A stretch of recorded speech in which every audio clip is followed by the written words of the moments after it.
Hi, everyone. Welcome to the 30 Goals Challenge. We have a very special guest today who's actually the reason for this goal because it's Terry Freedman.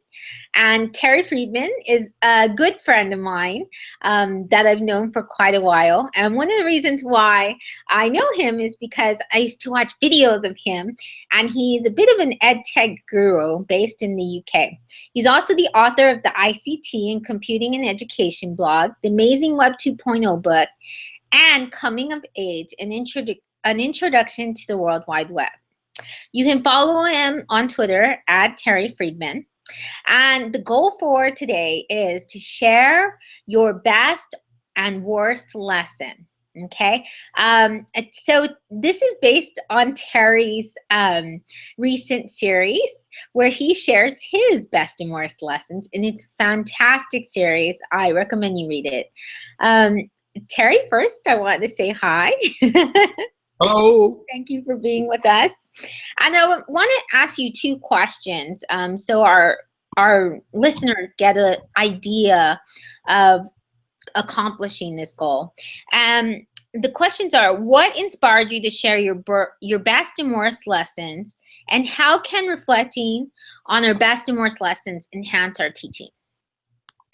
Thank you. Well, thanks very much for inviting me to do this, Shelley.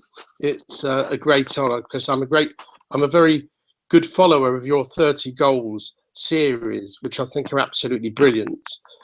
So the first question: what inspired me to share my best and worst lessons? I think two things really. I think number one is because I kind of get a little bit fed up with the kind of egotism that seems to be around, where people will post things on Facebook like, just wanted to say how humble I am to receive this award, saying I'm wonderful.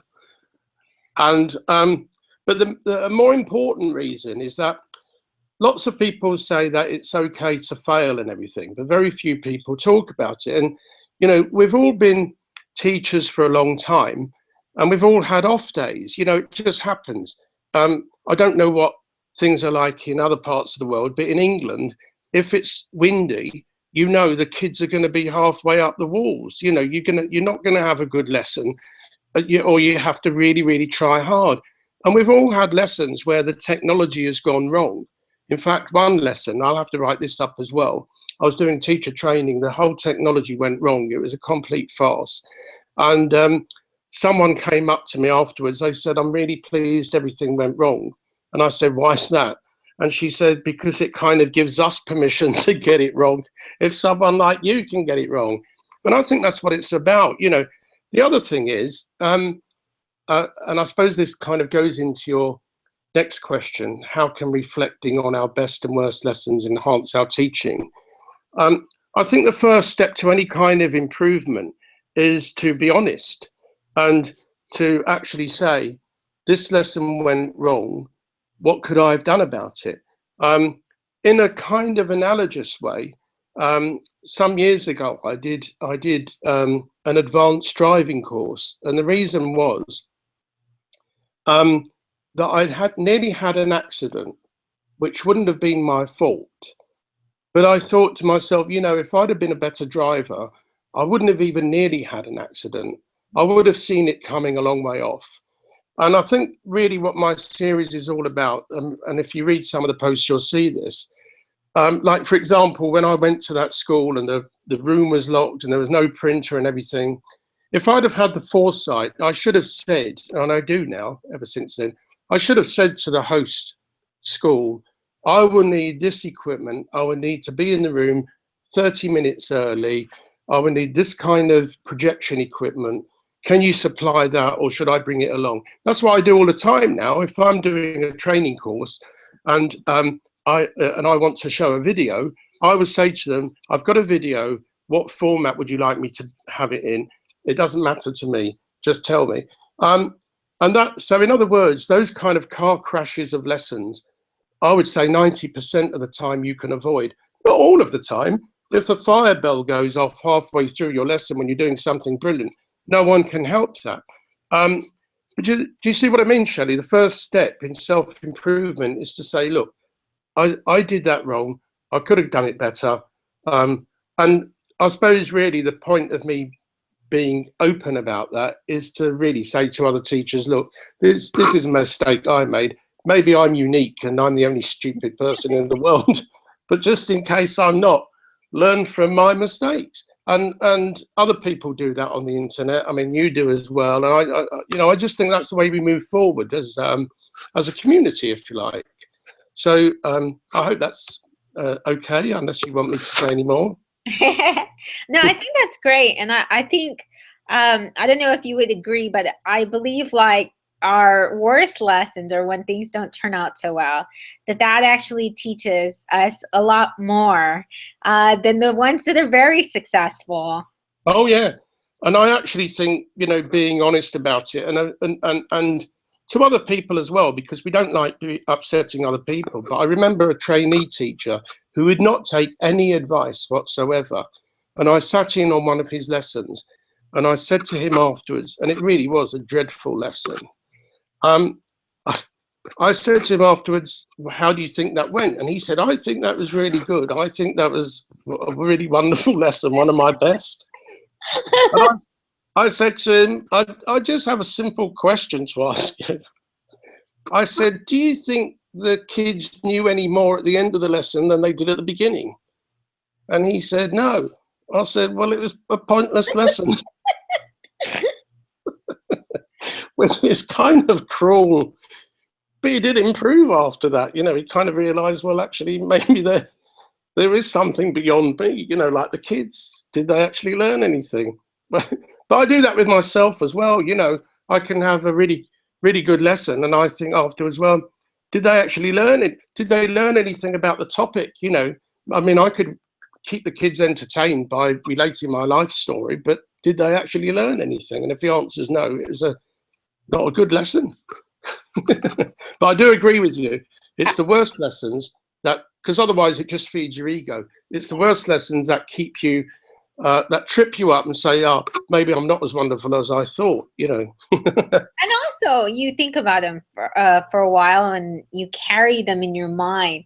I know for me, once it's been a bad teaching, I'll remember that for a long time, and I'll keep reflecting on how to make it better, especially the next day. So yeah, absolutely, because they're embarrassing. One doesn't like to think about them. And being embarrassed in front of an audience of 30 kids, I know that's very uncomfortable for teachers, which is why so thank you so much for letting us use your blog series as an inspiration. Oh, pleasure. Well, I hope it does inspire people. I'd like other people. I was going to ask it in my newsletter, actually. I'd like to think that other people would share their best and worst lessons, but you beat me to it with your new goal. But yeah, that would be one. We could have a worst lessons blog. That'd be brilliant. Yeah, that would be. If they're interested in going in your newsletter, what would they do to be able to submit it to your newsletter? Oh, lovely. Oh, thanks. Well, it's the newsletter is different from the blog because there are more long form articles. On a blog, I try and keep it to about 500 words. In the newsletter, it's a lot longer and a lot more discursive in a way. And I get in guest, contributors. But the easiest way of doing it is if they go to my website, ictandeducation.org. One of the menu items says newsletters, and if they click on that, there's more information about the newsletter and a link, and it's free. And they can unsubscribe anytime. So there's nothing to lose except 2 minutes filling in a form. And if they want to be a contributor with their best or worst lesson? Oh, just email me.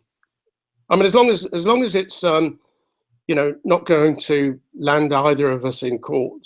As long as no one's going to sue me for libel, then or some kind of thing about online safety for taking photos of kids not learning, then we're fine. Or they can send it to you if you wish to host this series. I don't mind. Whichever works for them, you know. But yeah, I mean, I'd love to hear, because one of the things I was going to say, as I say in my next newsletter, is look, if you've got a best lesson you'd like to share or worst lesson, let me know and we can share it here. I mean, it goes out to thousands of people. I mean, it's a big audience. And the nice thing is the audience is, it consists only of people who actually want to subscribe. And they're all teachers or principals or, you know, people in education who are interested in educational technology. So it's not just any old person, you know. So it's a very good audience. Yeah. I'm a subscriber, so I'm part of the audience, so I would agree. Do you like it? Do you like the newsletter? Yes, it's very good. And there's definitely I'll let the audience know that your humor does come through in your writing as well. Oh, okay. Yes. Well, thanks very much. Well, I'll let you get on with your day, but thank you so much for visiting us and inspiring this new goal. Oh, lovely. Well, I hope it goes well, Shelley. Thanks very much. And hello to everyone who's watching.